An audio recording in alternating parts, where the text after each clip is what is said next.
friend Carlos and I would always go out shoveling people's sidewalks after big snowstorms to make some quick cash. In like 2013 or 2014, our town was in the midst of a blizzard. It was dark, windy, and snow was building up fast.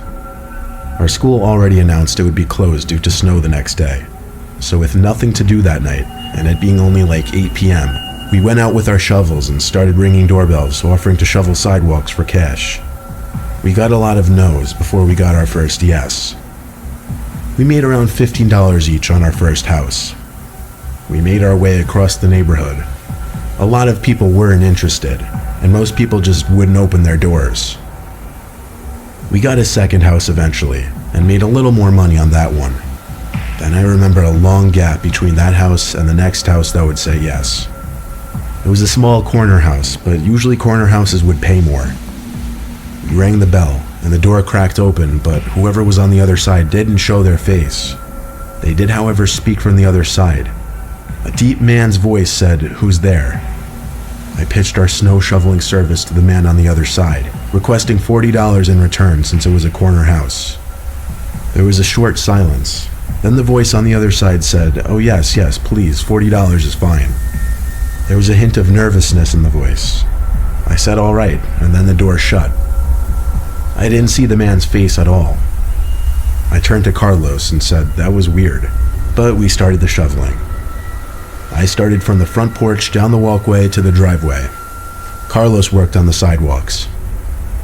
I couldn't help but stare at the house every once in a while, and at one point when I turned to a window as I was throwing the snow from my shovel onto the ground, I saw who I assumed to be the homeowner.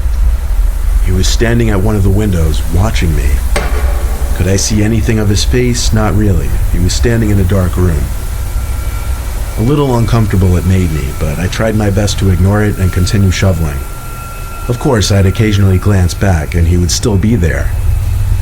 Eventually I finished the driveway, just around the same time Carlos finished the sidewalks. So we started our way back up the walkway to the front stoop. But before getting to the stoop, the door opened and the man inside shouted, "Go around back." Carlos and I froze, looked at each other, then obeyed his command. We stepped through the snow-covered grass to the backyard gate. I opened it and pushed it through the rising snow, which was slightly difficult. Then, there we were, in the man's backyard, which had a small awning that we stayed under to get out from the falling snow. We waited by the back door, expecting him to come outside eventually with our money. We waited for over a minute and started getting antsy. I started pounding on the back door since there didn't seem to be a doorbell. Then there was the sound of a window being rotated open, followed by the man's voice again, saying, "Come inside." Carlos and I looked at each other again, and then I led the way in through the back door. All the lights in this house were turned off. It was actually so hard to see anything, really. "Hello?" I said. I heard a man's voice from another room call, "I'm counting your money on the table." It seemed he was inside the kitchen, which was connected by a small door through the room we entered from. We walked closer to the kitchen, which appeared to be lit up through the window only by the streetlight standing on the side of the house. I stood at the doorway, intending on looking through the crack of the door to see where the guy was standing in the kitchen, but I couldn't see through the crack because it was blocked by him. The man was standing on the other side of the door, looking through the crack. I turned and pretended I didn't see him. I made up some bull, like telling Carlos we forgot something outside. We left the house, and the man didn't say a word. As soon as we got outside, we grabbed our shovels and sprinted away from there. All of our hard work shoveling that house was for nothing. We got back to my backyard, put the shovels away, and went inside to warm up and rest for a little bit. Carlos and I chilled for a little bit, then it was time for him to go. He went out the back to get his shovel, but he came back inside, concerned, telling me to come take a look at something. There was an extra, fresh set of boot marks in the snow. You may ask how we knew. That's because one set trailed from the gate to the back door to the shed in the corner of our backyard. Carlos hurried back inside, and we told my mom. We live in a very poor, relatively unsafe neighborhood, so my mom was quick to believe us and get 911 on the phone.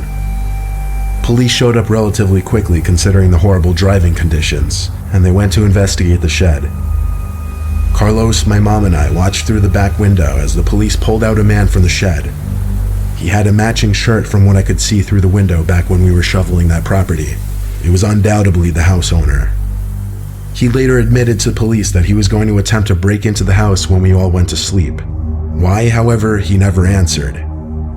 Police also said he was very intoxicated when he admitted this, which made me think, what on earth was he going to do to us in that kitchen if we didn't leave his house?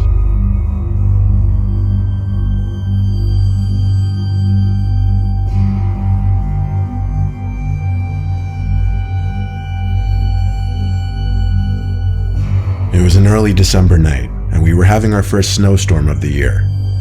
I was in my bed watching some low-budget Christmas film while texting various friends, mostly my friends George and Pat. We used to text in a 3-person group chat.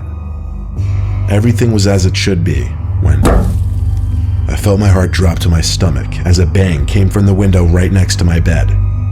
I opened the curtain, but there was no one standing out there. Then, pow, there was another, as I was still looking out the window. It was a snowball. Someone was throwing snowballs at my window. I stood on my bed to get the best possible view out the window, but I didn't see anyone standing out there in the snow. So I actually lifted open my window to call out. It was almost immediately after I shouted out the window that I heard someone's laughter. Not a child's laughter like I was expecting it to be. It was a deeper voice, could belong to anyone from the age of 17 to 40 for all I knew. I shut the window and started texting in our little group chat saying I knew it was one of them messing with me. The fact that they now weren't responding made me even more confident. I didn't close the curtain as I knew whichever one of them it was, they weren't done messing with me. And just like that, another snowball hit my window. I lifted the window up quickly to try and catch them, and there he was standing in the snow, waving to me. But it wasn't either of my friends. It was some guy in a black beanie and black coat with gloves on, laughing. He started approaching the window. I hurried and slammed it shut and twisted the little lock. I also closed the curtain so that he couldn't look into my room. Both of my friends had texted back by now with question mark responses. Then there was a single knock at my window, and it started being fiddled with and shaken. He was trying to lift it open. When it all stopped, I waited a couple minutes before peeking through the curtain. It seemed the coast was clear, so I finally went to go tell my mom and dad about the whole thing, who came to have a look out my window. Sure, my dad believed me, he literally saw the footprints in the snow, but he just didn't see it necessary to call the police, figuring whoever was out there gave up. My dad turned on all the outside lights just as a deterrent, and then they went to sleep. I stayed up in my room with the lights off, continuing to watch movies. My door clicked open. I said get out, assuming it was my little brother. The door shut, so it seemed he listened to me. Silence, except for the TV. I watched for a long while, then a click in my wood floor. I turned, halfway through repeating get out in a louder voice, when realizing it was not my short little brother. It was that tall man in the black beanie and coat from outside. He started waving to me again at the doorway, then put his pointer finger up to his lips. He started walking over to my bed, and that's when I got up, ready to defend myself. He approached faster now, easily grabbed me, and covered my mouth with his leather gloves.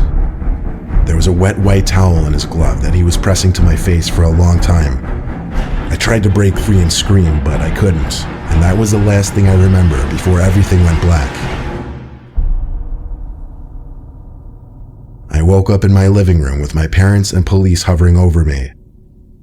An ambulance arrived shortly. My dad heard the commotion going on in my room and came to find the man over me. My dad, much larger than that man, managed to overpower him, but not long enough before the police could arrive. He ran out the front door and disappeared. I was quickly brought to the hospital. Thankfully, I was all right. If you're wondering, the man climbed in through our downstairs window.